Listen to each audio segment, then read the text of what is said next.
Alright everyone, welcome back to another Star Wars Galaxy of Heroes video with Fat Phil, and we're going to talk today about guilds. We're going to actually break down, as well as you can, how much more, or how much different rewards are depending on your guild.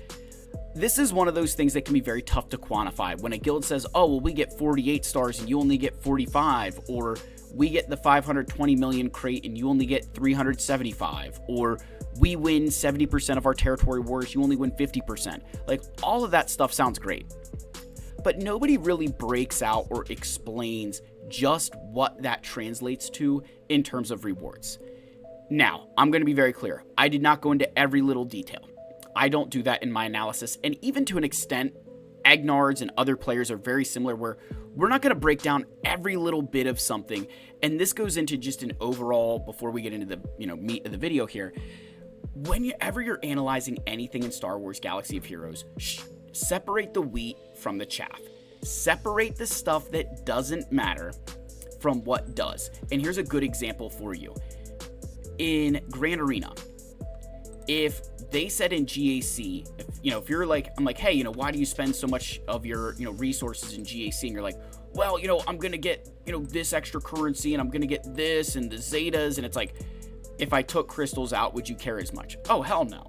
So separate what matters and what doesn't whenever you're conducting any kind of these analysis, because trying to,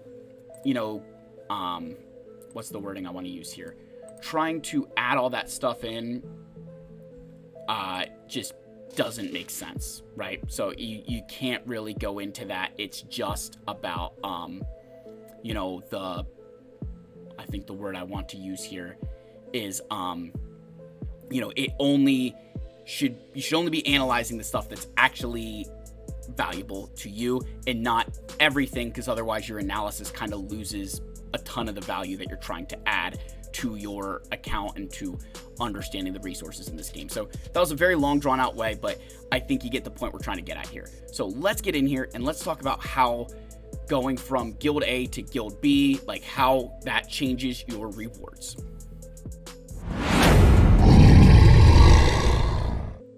Give me one moment here. I gotta let my dog in.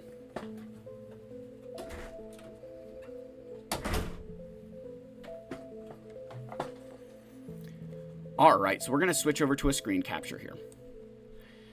So the first thing that we're gonna look at is the raid. So we're going to assume the raid is once a week rather than the actual 6-ish days depending on tickets. So what I've done is I've broken out all the boxes that you can earn in the Order 66 raid. The Mark 1, 2, and 3 currency you earn from every single box. And then I broke that out into the course of a year. So if you look, it's 52 raids a year, once a week.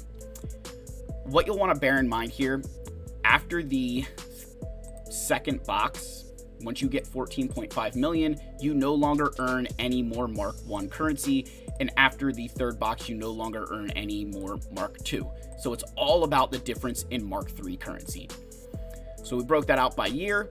And then over here, I have Zetas, Corrupted Signal Data, Gerda keypads, Era magnifiers, and Impulse detectors, which are the only things you can actually use your Mark 3 raid currency on. And I have those broken out right here so you can see the cost.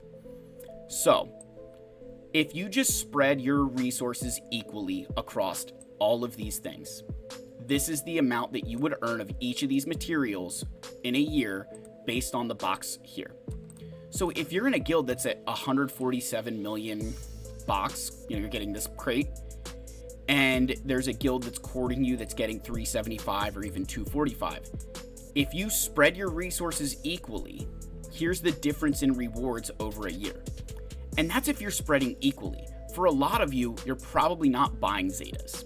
Some of you might not even be buying Corrupted Signal Data. So if you took those out, and we just switched this to the Gerda keypads and the Era magnifiers and Impulse detectors, just for the sake of argument, right? We're just going to switch this real quick for the sake of argument. We're going to say, hey, we're going to switch that by 3. All of a sudden, your rewards skyrocket in those areas. You're jumping up like crazy. There's your difference in rewards. You're getting significantly more. You're going from 281 to 340, or 261 to 343, or 442. I mean, it's a big difference in rewards going from, just even up a single crate, let alone 2 or 3, right? You can see how that number, again, it kind of steadily climbs. So in this example, going from, changing a guild for a raid is normally a significant reason to leave a guild or, join a new one. Territory battles. So this I kind of stole from the Swago wiki page, as well as some help from people at Sigma. You can notice here, I have almost every level filled out. A couple at the bottom were missing, and then a couple at the top here are missing as well, where we just don't have data yet. We're going to kind of ignore the gear. I understand that this can play a factor, but again, it's not, trying to add all that in my personal opinion, would be way more time than it's worth. I don't think it's worth the time to try to analyze this stuff as much, especially with the change to eras and lightspeed tokens and everything else. This stuff is not going to play as much of a difference. It should not play as big of a factor as some of the things over here. And you can even notice in some of these tiers, there's not a big shift, right? So again, this will show you the singular stuff that you'll get for each star count that you can earn. And on this tab, I broke it out by year, only looking at, Gerda keypads to the signal data, and then looking at the get 1, get 2, and get 3 in your crystals. The TLDR on this tab, it really isn't that big of a jump in territory battle stars. You think the difference between 45 stars and, say, 48 stars. You're really looking at, when you look at that difference, 26 more white signal data. You're looking at, 36 more, 26 more green signal data.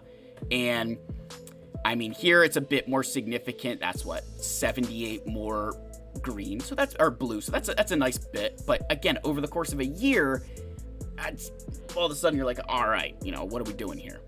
The same amount of Electrum conductors, a little bit more Zimbaldo cards, 26 more Zimbaldo cards, impulse detectors, and Gerda keypads.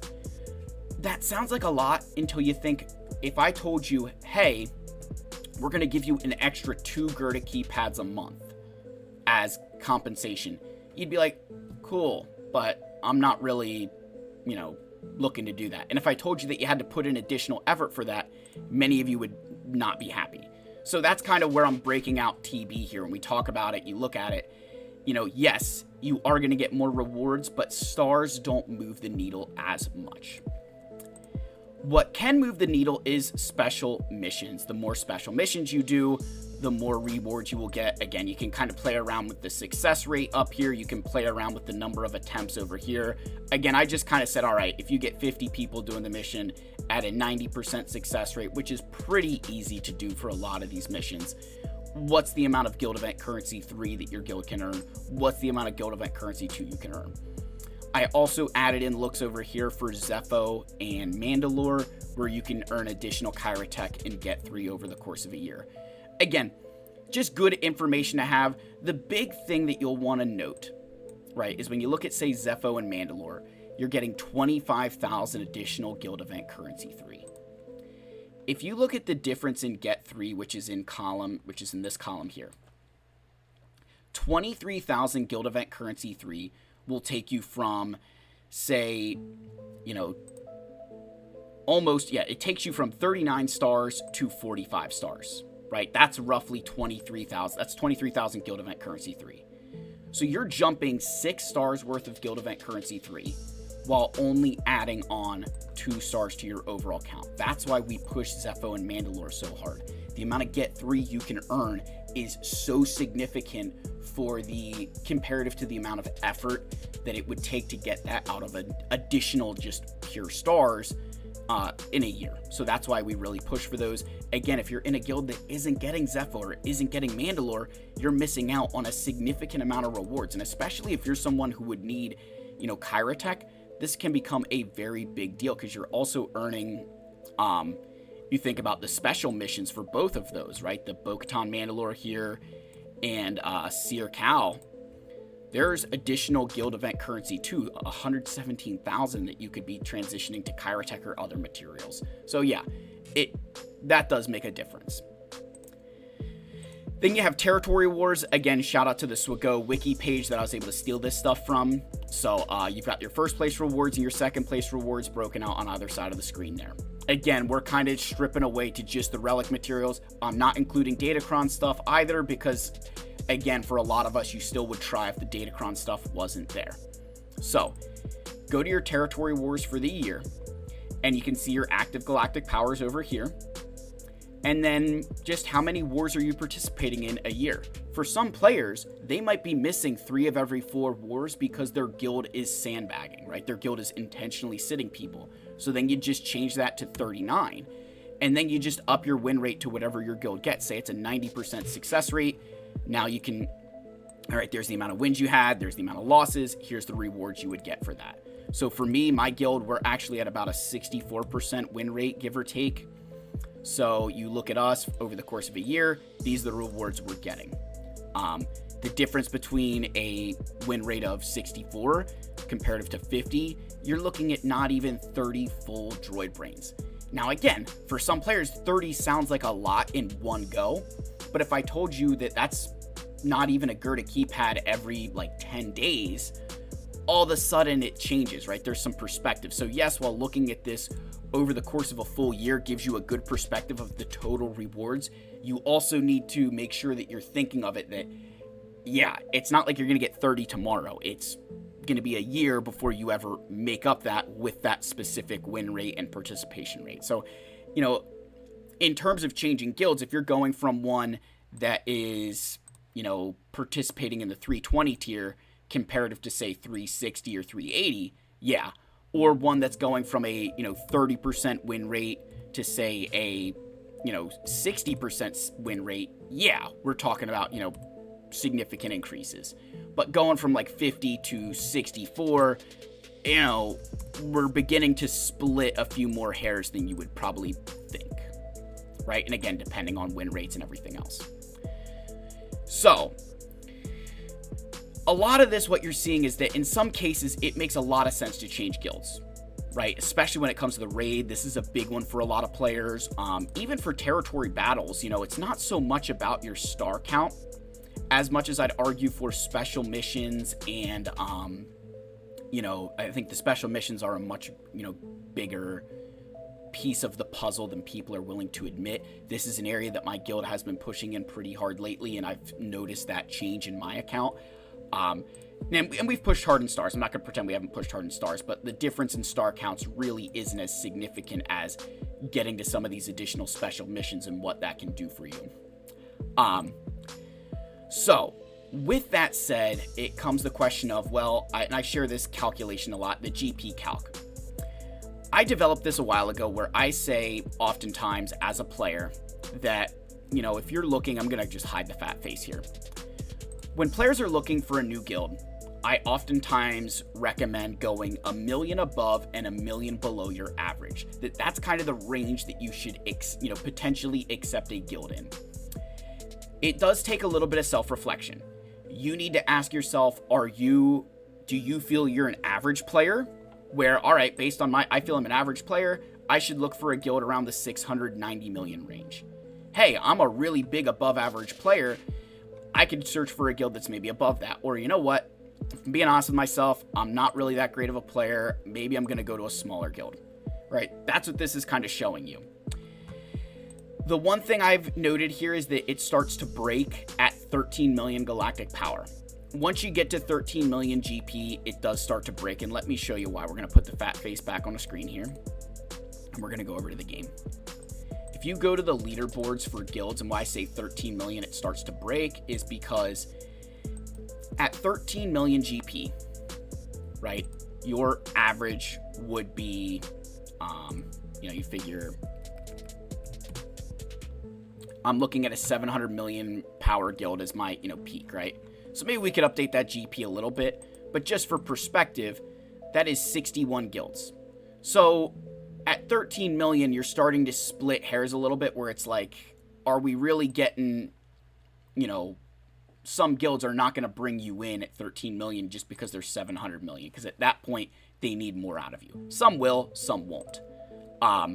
So that's kind of why I say at 13 million it kind of starts to break a little bit, where it's not going to quite hold true, because like even for my GP I'm 13.8 million. If I said, hey, you know, the maximum guild size I could join is 700, and again it's going to show you like 741 million here. If we flip back, see that 741 million. I'm not even going to be able to join a guild that's probably 720 million GP, just because I'm not that kind of player, right? But this can kind of help you, you know, kind of running an analysis like this. You'll see kind of what you're calculating is, all right, based on my guild's average GP, I'm 200,000 galactic power under that. I feel I can easily make up that 200,000. I mean, my guild is continuing to grow, and we even have an alt in our guild right now, so we're a little bit light on our galactic power than we should be. Probably be closer to 7.5 million, but is what it is. So, all of this said, I think for what I hope I showed you, what I hope you learned from this was that while changing guilds can be a very smart thing to do, you've got to recognize the value you're getting. If you're looking at it from a, I want to get more stars in territory battles, in terms of the rewards, not that big of a jump. In terms of the prestige, sure. Like, if that's what you love, that's what you love. My guild, we love TB, so we're trying to push as much as we can. But, you know, you're not pushing the needle there with rewards, right? Special missions, you can definitely be pushing if your guild's there. And again, with territory wars, obviously there's some big jumps between, you know, win rates or, you know, how many wars you're participating in a year. But going from, say, 50% to, you know, 60%, you're not moving the needle significantly over a year that it's like, yes, I have to join. If somebody's doing 90%, that's another conversation, right? So this can kind of help you determine guild when it kind of makes the most sense. And if you kind of follow it along, you see like it's really the raid. The raid is kind of the biggest indicator, because the other areas, while nice, going from 45 to 48, not a big jump. I can tell you I really don't notice it that much, but I noticed my raid scores and my special missions when I came to Sigma Mandos comparative to other guilds I'd been in. So that's the video, folks. I hope this helps you either recognize that you should probably stay in your current guild because the juice isn't worth the squeeze at the next level, or hey, this is your kick in the ass to finally say, you know what, Phil just showed me that I'm missing out on a ton of Gerda keypads or a ton of corrupted signal data because my guild is getting 147 million instead of 245 or, you know, more. So let me know what you guys think down below. Like, subscribe, comment. Love you all. May the force be with you, and I'll see you in the next one. Cheers, my friends.